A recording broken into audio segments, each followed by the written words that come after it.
Hi, everybody. Evening. Welcome to tonight's Look Up with Licia Facebook live video. Good to be with you. I was very happy with how last night went. Over 300 views of the video. I think I had 36 comments, which is exactly what this is meant to be about, this exercise. The whole idea that I am putting if you're new to this page, that I am putting myself forward in the Wentworth by-election as an independent, and I'm going to be doing these live videos every day to make myself accessible to the community and answer questions that you might have either about politics more broadly, which I have a bit of base knowledge on, or specifically about my campaign and my position on things. Hi guys, good to see you joining. Hi Bronwyn, hi Abby, hi Judy. So thanks for joining in, and please ask questions if you want to as we go along. So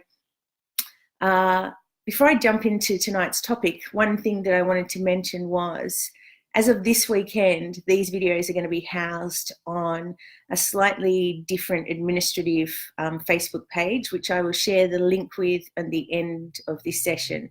How it's housed currently on this Facebook page just doesn't allow me to reach quite the number of people that I want to, and I want it to be a fully public and open page. So look out for that link at the end of this session so that you know where these will be housed from then on. So tonight's topic, hi Ramel, hi Greg. Tonight's topic is women in politics. It's been a cracking few days for women in politics in Australia. And I mean that on the downside, not on the upside. When I started on the board of a not-for-profit called Women for Election Australia last year, we knew the challenges that we had ahead. Our specific objective is to try to get more women into public office in Australia, whether that be at the council, the local government area, or at state or federal level. But 12 months on, those challenges have increased significantly. Australia had, I want to quote some numbers specifically for you. In 1996, Australia was ranked 27th in the world in terms of how many women we have had in Parliament. In 2018, we're ranked 50th in the world for number of women in Parliament. And that's owed to two things. Firstly, our number of women has dropped in Parliament. Secondly, in other countries around the world, the number of women in Parliament has increased. So it's been a double whammy, particularly in the OECD countries where you've got two major parties. In a lot of other countries in the last 20 years, you've had both major parties introduce quotas. Now, that's not the case in Australia. We have one party that has quotas, which is Labor, and Liberal Party at this stage does not have quotas. And that's something we can talk about if you have specific questions about that further today, or I can make it the topic going further for future evenings. But the idea behind why would you even want more women in politics? Well, there's a lot of reasons. The first reasons are we want a more representative parliament. That's the overarching primary reason that we all should want. We want a representative parliament that represents the constituents. If you have, I think currently it's 32% of Australian parliamentarians currently are women, compared with basically 52% of the population, then it's hardly representative.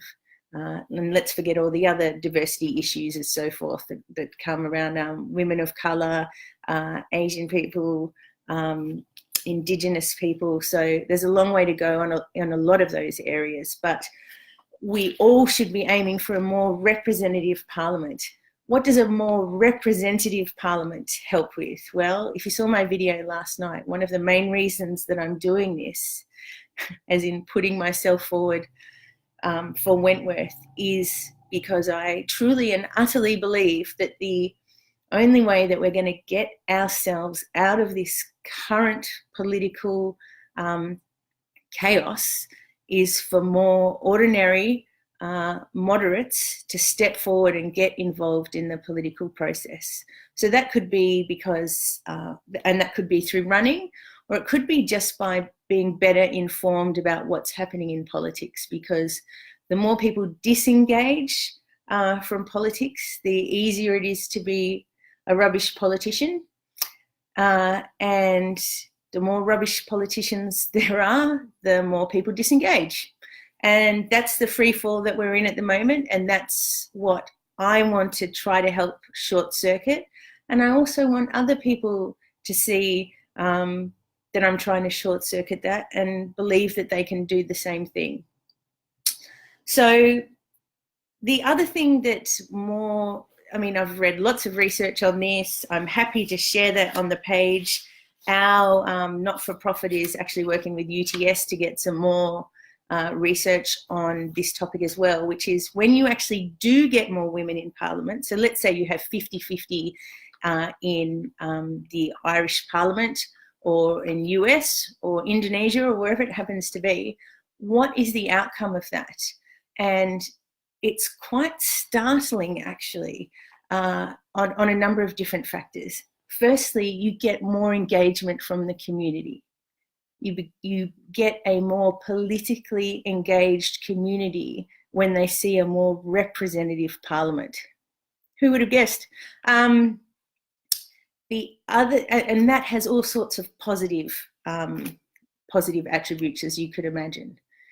The number of policies that start getting discussed increases massively. So rather than getting trapped in conversations about tax cuts, yes, no, immigration, yes, no, then it becomes a lot more diverse what policies are discussed. So which might be more about socially progressive issues, how superannuation is treated, how childcare is treated, what happens with aged care. The breadth of community-related policies getting discussed increases, as does the solutions that are put forward in terms of what you would consider. So if you were starting your superannuation system today versus 35 years ago, with the needs that we have today, what would it look like? When you have a more diverse range of views at the table, you get a more diverse range of solutions as well. So those are a couple of different things that the research has shown overseas that helps when that occurs when more women get involved in Parliament, in politics. I think a really key third piece to all of that is it's been shown that women are more collaborative and they work more across party lines. So they are less likely to toe a hard line of a party and more likely to reach out to, in theory, who's their adversary across the chamber to try to find a solution. Now we see women do that out in the real world all the time. Hi guys, good to see more of you joining. Some new faces as well. Thank you for joining. So we start understanding now about the impacts of having more women in Parliament. Let's step back for a second about some of the barriers about women entering politics. And the barriers have increased in the last week, believe it or not, or certainly the conceptual barriers. So there's two ways you can divide the barriers. There's the structural barriers. So again, we've seen a lot of research about what we call the 5 C's, things that restrict women from going into politics versus men. That could be cash, childcare, confidence is another one, candidate selection, and culture, of course. How did I not remember those? So unconscious bias that exists in candidate selection when you are putting yourself in a major party, for example. So those are the very real barriers to entry that exist for women in Australia getting into politics. So if you already earn less than a man in a certain trade and you want to get onto a local council, so if a local council, it takes about 20 hours out of your week, of which you get paid $9,000 for that, that is a substantial hit to the income that you can draw otherwise. And if you're already suffering a pay gap as a consequence of that, there's a very high attrition rate, for example, for women being local councillors. So they'll get on, but they often don't stay. And I think 30% of mayors across Australia are women, and 15% of the general managers of councils are women. So, but a lot of women on staff. So it's not that different to what we see in the private sector a lot. Hi guys, good to see you joining. Hi Marissa, hi Delia. But then we've got the other side, so the more personal side that we've seen more recently, where you've had women, thankfully I must say, coming out and discussing about their experiences and the harassment, the intimidation, the bullying that they've been experiencing, and some have outright resigned as a consequence of that. You saw Sarah Hanson-Young being slut-shamed in Parliament, something that just would never be tolerated in any of the workplaces that I've been in. I'm not saying that it couldn't happen, but it gets dealt with. You know, that person is still in Parliament and still wants to be listened to. And people turn off. They disengage, and particularly women, and particularly young women, because we've been doing focus groups with young women. When you do word testing with them, they physically recoil when you use the word politics. That's a real problem for the future of our democracy. Now, these young women are massively involved in trying to improve the state of the world. They're trying to do it through social movements and things like that. But the idea of actually getting into public office and trying to create change that way is something, it's not something they're deselecting. They're not even considering it. It's not even in their frame of reference. And it's any wonder with what we've seen more recently. And that's shame on everyone involved. So I see there's a question there about Julie Bishop's comments this morning. Look, I have mixed feelings. And sorry, if you didn't see that. So Julie Bishop was who was our foreign minister, who was our deputy, who was the deputy leader, who's now on the backbench thanks to the Liberal spill, was at a presentation this morning, and she talked about what she has witnessed in terms of intimidation of her colleagues, what she's experienced herself in her time in politics. And I am very glad that she has gone public about that. But on another sense, it utterly infuriates me because she has been there for quite some time, and I don't want to hear about this kind of stuff when she's moved to the backbench. I don't consider that leadership. Just like when the day after Malcolm Turnbull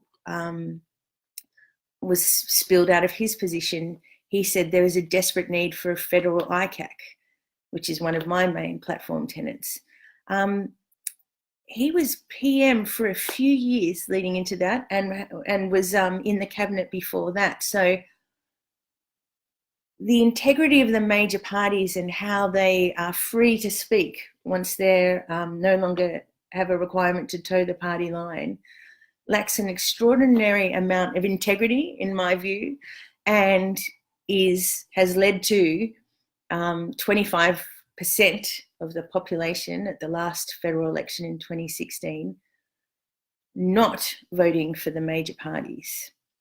And we'll see how that plays out in the Wentworth by-election. But obviously there is a lot of disenchantment here. So Wentworthy. Use the hashtag Wentworthy. I own that. I didn't come up with it. Somebody else came up with it, somebody creative and lovely.